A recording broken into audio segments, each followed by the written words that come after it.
Hello दोस्तों, स्वागत है आप सभी का एक बार फिर से आपके अपने यूट्यूब चैनल स्टडी प्लेटफॉर्म पे। दोस्तों आज के स्टूडियो में बात करेंगे डिफेंस एंड स्ट्रेटेजिक स्टडीज़ का जो क्वेश्चन पेपर है इसको सॉल्व करेंगे। एक प्रीवियस ईयर क्वेश्चन पेपर आपका रहेगा दीनदयाल उपाध्याय गोरखपुर यूनिवर्सिटी का।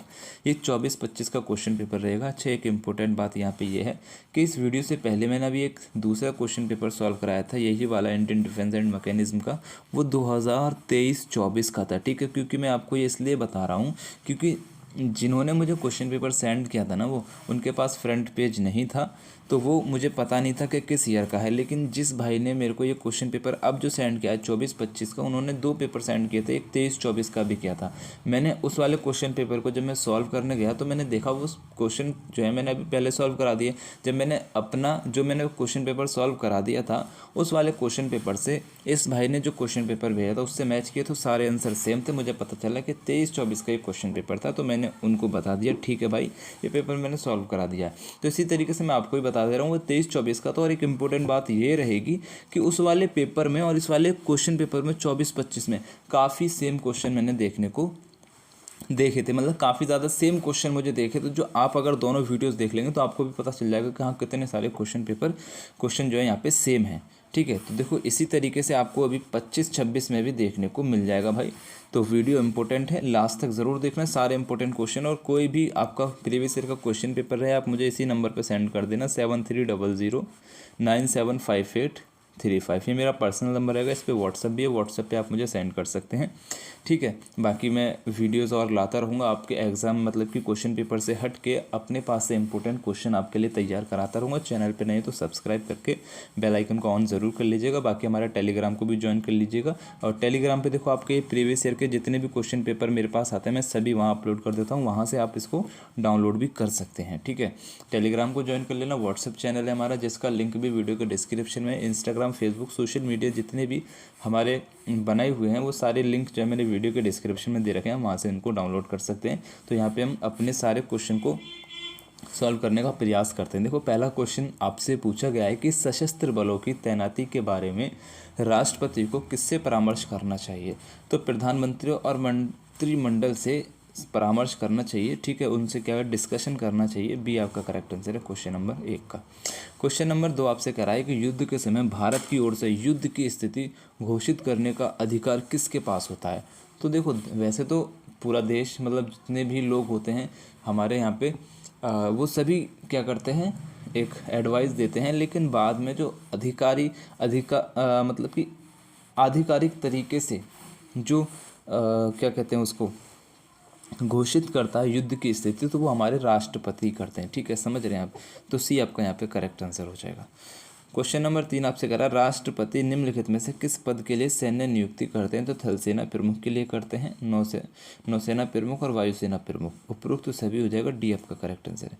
क्वेश्चन नंबर 4 आपसे कह रहा है भारतीय सशस्त्र बलों में सबसे अधिक संख्या में कर्मी किस शाखा के पास हैं। भारतीय सशस्त्र बलों में सबसे अधिक संख्या में कर्मी जो है, ठीक है, किस शाखा के पास रहेंगे। तो भारतीय थल सेना के पास हो जाएंगे, ठीक है, ये यहाँ पे करेक्ट आंसर है।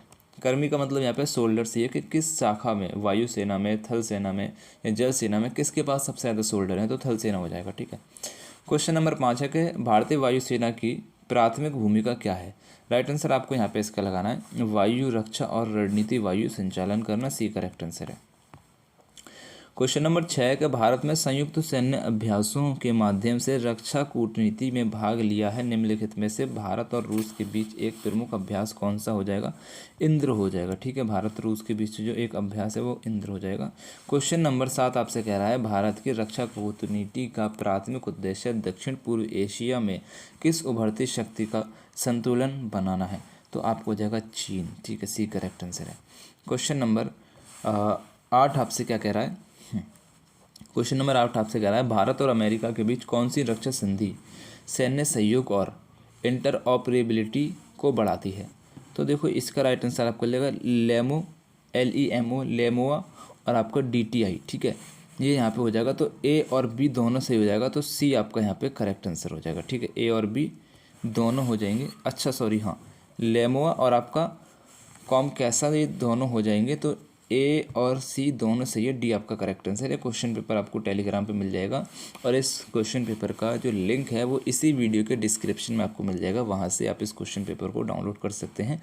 बाकी आप जैसे कि देखो मेरे चैनल पर कोई भी वीडियोज़ आप देखते हैं, अब उस वीडियो में जो क्वेश्चन पेपर मैं सॉल्व करा रहा हूँ उसका पीडीएफ आपको उसी वीडियो के डिस्क्रिप्शन में मिल जाएगा। आप इस तरीके से मेरे टेलीग्राम पे ना जाकर के यूट्यूब वीडियो के डिस्क्रिप्शन में जाकर ही डायरेक्ट आप पीडीएफ डाउनलोड कर सकते हैं। या हर एक वीडियो में उसी पीडीएफ का लिंक पड़ा हुआ है उसी वीडियो के डिस्क्रिप्शन में, समझ गए। चलिए क्वेश्चन नंबर 9 है, भारत की रक्षा कूटनीति का एक प्रमुख उद्देश्य क्या है? सामरिक साझेदारियों और गठबंधनों को मजबूत करना, बी करेक्ट आंसर है। क्वेश्चन नंबर 10 आपसे करा है कि किस प्रकार की सरकार में नागरिक सैन्य संबंध आमतौर पर सबसे तनावग्रस्त होते हैं? तो राइट आंसर आपको लगाना अधिनायवादी, ठीक है, बी करेक्ट आंसर हो जाएगा। क्वेश्चन नंबर 9 आपसे क्या कह रहा है, 11 आपसे कह रहा है कि नागरिक सैन्य संबंधों का सामान्य उद्देश्य क्या है? राइट आंसर आपको लगाना सेना पर नागरिक नियंत्रण सुनिश्चित करना, बी करेक्ट आंसर रहेगा। क्वेश्चन नंबर 12 आपसे कह रहा है कि अग्निवीर योजना के लिए आवेदन करने हेतु कौन सा आयु वर्ग पात्र है, यानी कि कौन सी एज लिमिट आपकी यहाँ पे दी गई है? चलो इसका राइट आंसर देखो मेरे ख्याल से सभी को पता होगा, और 17.5 यानी कि 17 से 21 वर्ष आपकी यहाँ पे हो जाएगी, ये यहाँ पे करेक्ट आंसर है। क्वेश्चन नंबर 13 आपसे कह रहा है भारतीय वायुसेना के एयर मुख्यालय का प्राथमिक कार्य क्या होता है? राइट आंसर आपको लगाना नीति निर्माण और रणनीतिक योजना बनाना, बी करेक्ट आंसर है। अच्छा देखो मैं आपको मतलब पिछले काफ़ी टाइम से आपको ट्रिक भी बताता चल रहा हूँ कि भाई आपको ट्रिक कैसे लगानी है। ट्रिक भी कुछ यहाँ पे काम करती है, ठीक है, बीए के एग्ज़ाम में खास करके। जैसे आपको यहाँ पे देखो मैं पूरा नहीं बताऊँगा, आखिर आपने मेरी पहले की वीडियो देखेंगे आपको समझ में आएगा। जैसे कोई क्वेश्चन दे रखा है, इस क्वेश्चन में अगर आपको कहीं भी नज़र आ रहा है ना, और मतलब कि एक ही क्वेश्चन में दो बात आपको, एक ही मतलब क्वेश्चन के आंसर में दो बात आपको देखने को मिलती है, मतलब कि ये हालांकि सही आंसर यही होता है, ठीक है। कभी कभार 5% चांस 2% चांस में गलत होता है, बाकी 95 से देखो 90 से 95 तक के चांस रहते हैं कि आंसर सही रहे। बाकी आप मैच भी करना, जितने भी क्वेश्चन पेपर यूट्यूब पे लोग सॉल्व करा रहे हैं ना, उनके भी आप देखना, तो ये बात आपको देखने को मिलेगी और ये सही आंसर रहता है।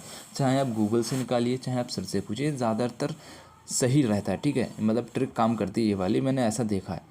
चलो क्वेश्चन नंबर 14 आपसे कह रहा है कि सेना प्रशिक्षण कमान का प्राथमिक उद्देश्य क्या होता है? देखो यहाँ पे भी आपको देखने को मिलेगा एक और का मतलब क्या है, दो बातों को कनेक्ट कर रहा है, प्रशिक्षण और शैक्षणिक मानकों की निगरानी करना, भी आपका करेक्ट आंसर है। इसी तरीके से देखो आपको ट्रिक मैं यहाँ पे थोड़ा बता के चल रहा हूँ, क्योंकि मेरा कुछ एक एक्सपीरियंस हो गया है पेपर सॉल्व कराते हुए, मैंने पढ़ा है, तो मैंने अपने टाइम पे भी इसी तरीके से ट्रिक यूज़ की थी। जो क्वेश्चन मेरे को नहीं आता था मैं उसमें ट्रिक का यूज़ करके जब क्वेश्चन सही करता था, घर आके चेक करता था, वो सही होता था ज़्यादातर। कभी कभार गलत भी होता है, ऐसा नहीं कि हमेशा सही हो रहा है, लेकिन वो जब नहीं आ रहा है, अगर आपको तुक्का ही लगाना तो ट्रिक के हिसाब से लगा लो, समझ रहे हैं, आता है तो अपने हिसाब से लगाओ। निम्नलिखित में से कौन सा भारतीय नौसेना द्वारा आयोजित एक प्रमुख सामुद्रिक अभ्यास है? राइट आंसर आपको लगाना है मालाबार हो जाएगा, ए करेक्ट आंसर है। क्वेश्चन नंबर आपसे कह रहा है भारतीय सेना की मैकेनाइज्ड बलों को मुख्य रूप से किससे लैस किया गया है? राइट आंसर यहाँ पे आपको लगाना है उपरोक्त सभी, ठीक है, डी आपका करेक्ट आंसर है। और एक ये भी ट्रिक है, जैसे कि ज़्यादातर क्वेश्चन में जो आंसर होता है ना, जिसमें अगर उपरोक्त सभी आपको देखने को मिल रहा है, तो ये एक 90% चांस है कि उसमें आपका डी ऑप्शन ही सही रहेगा।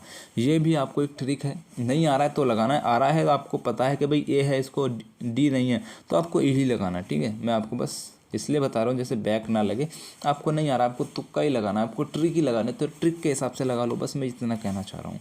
भारतीय वायुसेना का दक्षिणी पश्चिमी वायुसेना कमांड कहाँ पर स्थित है? बहुत इंपॉर्टेंट क्वेश्चन है, गांधीनगर में हो जाएगा, ये यहाँ पे करेक्ट आंसर है। नेक्स्ट क्वेश्चन आपसे कह रहा है कि असम राइफल की भर्ती के संबंध में निम्नलिखित में से कौन सा कथन सत्य हो जाएगा? राइट आंसर आपको लगाना है पूरे भारत से भर्ती करता है, ठीक है, ये क्या करता है, पूरे भारत से भर्ती करता है, बी यहाँ पे आपका करेक्ट आंसर हो जाएगा। क्वेश्चन नंबर 19 आपसे कह रहा है भारत के राष्ट्रीय सुरक्षा सलाहकार कौन है? तो भारत के राष्ट्रीय सुरक्षा सलाहकार, ये आज की भी बात यहाँ पे हो जाती है 2025 में, ये आज मतलब अभी भी इस टाइम भी है तो 2024-25 का क्वेश्चन पेपर, लेकिन अभी भी इसका राइट आंसर आपका अजीत डोभाल हो जाएगा, ठीक है। क्वेश्चन नंबर 19 का ए करेक्ट आंसर हो जाएगा। क्वेश्चन नंबर 11 आपसे कह रहा है भारत में सुरक्षा मामलों की मंत्रिमंडलीय समिति की अध्यक्षता कौन करता है? बहुत इंपॉर्टेंट क्वेश्चन है, प्रधानमंत्री जी करते हैं हमारे, ठीक है, बी आपका करेक्ट आंसर है। क्वेश्चन नंबर 21 आपसे कह रहा है भारतीय वायुसेना का सर्वोच्च रैंक कौन सी है। भारतीय वायुसेना में सर्वोच्च रैंक कौन सी है, सभी को पता होगा जितने भी बच्चों के पास डिफेंस रहेगी। राइट आंसर आपको लेना marshal of the Indian air force, C आपका करेक्ट आंसर रहेगा क्वेश्चन नंबर 21 का। क्वेश्चन नंबर 22 सबसे कह रहा है भारत में चीफ ऑफ डिफेंस स्टाफ का पद कब बनाया गया था। चीफ ऑफ डिफेंस स्टाफ का पद भाई कब बनाया गया था, ये क्वेश्चन मैंने आपको इससे पहले वाले वीडियो में भी करा चुका हूँ, आप सभी को पता है। देखो वैसे तो आपको 2019 आपको देखने को मिलेगा, लेकिन 1 जनवरी 2020 को विपिन रावत को जो है चीफ ऑफ डिफेंस स्टाफ का पद, पहला पद दिया गया था।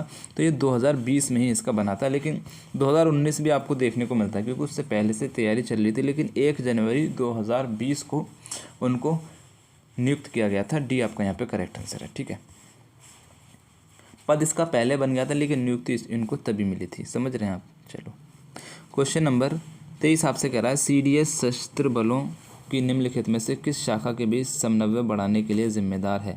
सीडीएस सशस्त्र बलों की निम्नलिखित में से किस शाखा के बीच समन्वय बढ़ाने के लिए जिम्मेदार है। क्वेश्चन नंबर 23 का राइट आंसर आपका थल सेना, नौसेना और वायुसेना के लिए ए यहाँ पे करेक्ट आंसर है।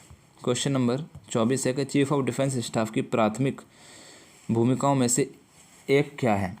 चीफ ऑफ डिफेंस स्टाफ की प्राथमिक भूमिकाओं में से, अच्छा प्राथमिक भूमिकाओं में से इन ऑप्शनों में से एक कौन सी रहेगी, तो प्रधानमंत्री के सैन्य सलाहकार के रूप में कार्य करना भी इनका एक प्राथमिक कार्य है।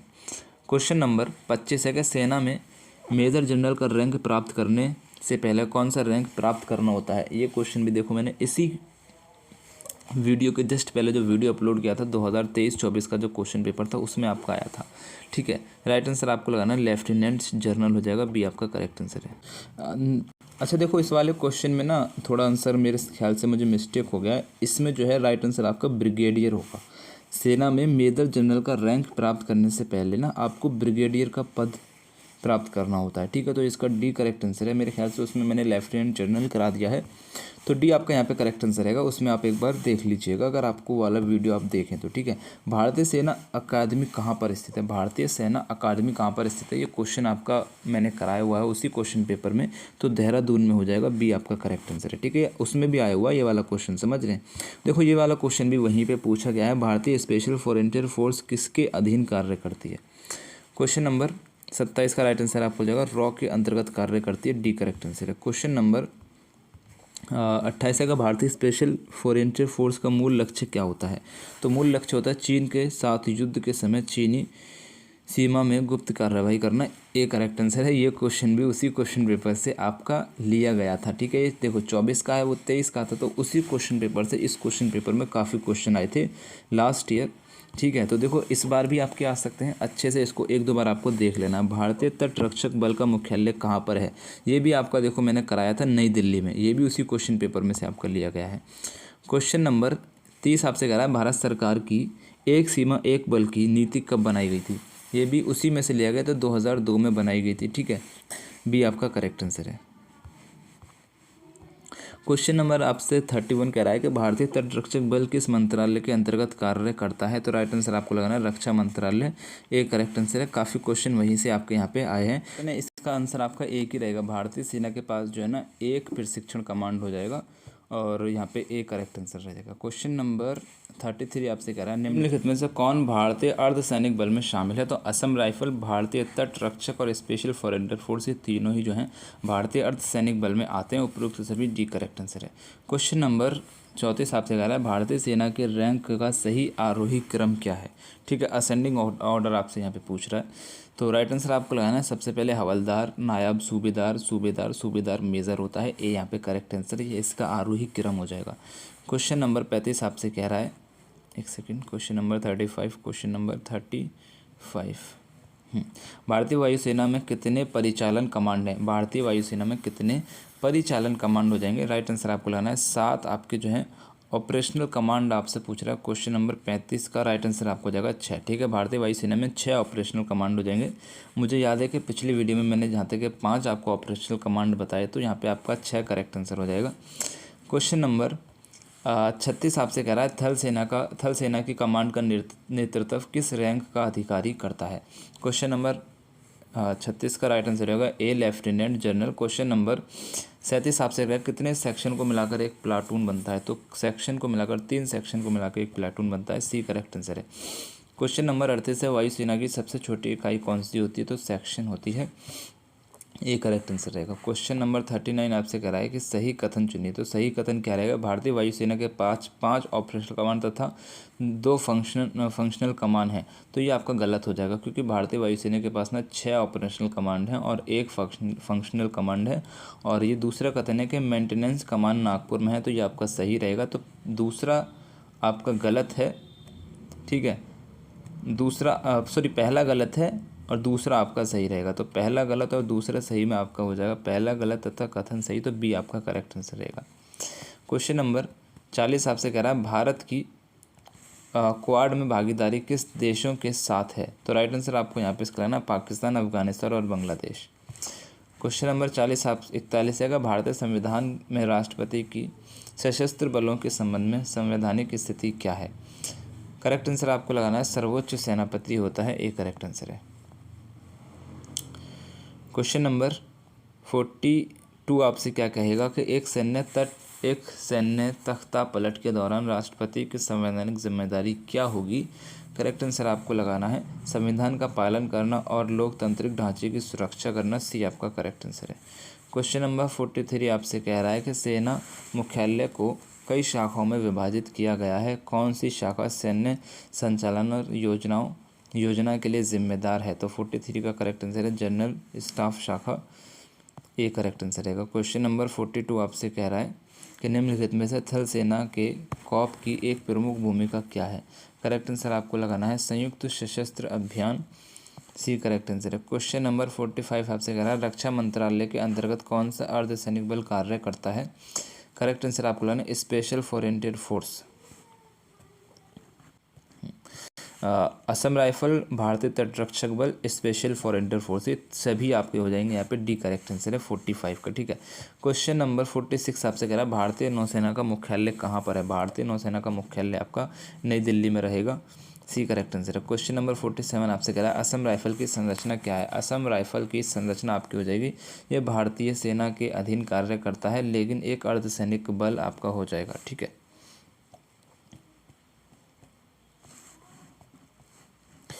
सही कथन आपको यहाँ पे चुनना है। कथन 1 हो जाएगा युद्ध बंदियों को संभालने का कार्य आर्मी पुलिस कोर करती है। कथन दूसरा हो जाएगा सीएससी सेना के संवेदनशील प्रतिष्ठानों की रक्षा करती है। तो करेक्ट आंसर आपका यहाँ पे हो जाएगा कथन 1 और कथन 2 दोनों गलत आपके हो जाएंगे, ठीक है। क्वेश्चन नंबर सी आपका करेक्ट आंसर है। क्वेश्चन नंबर 49 है असम राइफल की प्राथमिक भूमिका क्या है? असम राइफल की प्राथमिक भूमिका होती है आंतरिक सुरक्षा और आतंकवाद विरोधी अभियान, बी आपका करेक्ट आंसर रहेगा। क्वेश्चन नंबर 50 आपसे कह रहा है कि भारतीय नौसेना का दक्षिणी नौसेना कमांड का मुख्यालय कहाँ पर स्थित है? तो आपका कोची में हो जाएगा, ठीक है, डी करेक्ट आंसर है। क्वेश्चन पेपर जो है आपका यहीं तक था, ये सॉल्व हो चुका है। इसमें 50 क्वेश्चन आपके थे जो मैंने सॉल्व करा दिए हैं। एक आध क्वेश्चन में इधर उधर मिस्टेक हो सकती है, अगर आपको लगता है तो प्लीज़ कमेंट ज़रूर कीजिएगा, जिससे बाकी स्टूडेंट जो हैं अपना मिस्टेक चेक कर लेंगे। बाकी मैं इसको एक बार दोबारा इस क्वेश्चन पेपर को देख लेता हूं, और कोई भी क्वेश्चन जैसे मुझे लगता है कि मैंने गलत बताया है, वैसे तो देखो सारे क्वेश्चन मैं श्योर हूं कि सही है, लेकिन एक आध क्वेश्चन इधर उधर हो सकता है, तो उसको मैं आपको कमेंट्स में पिन कर दूंगा। एक बार आप कमेंट्स को ज़रूर चेक कर लेना, ठीक है। ओके, थैंक्स फॉर वॉचिंग, अल्लाह हाफिज़।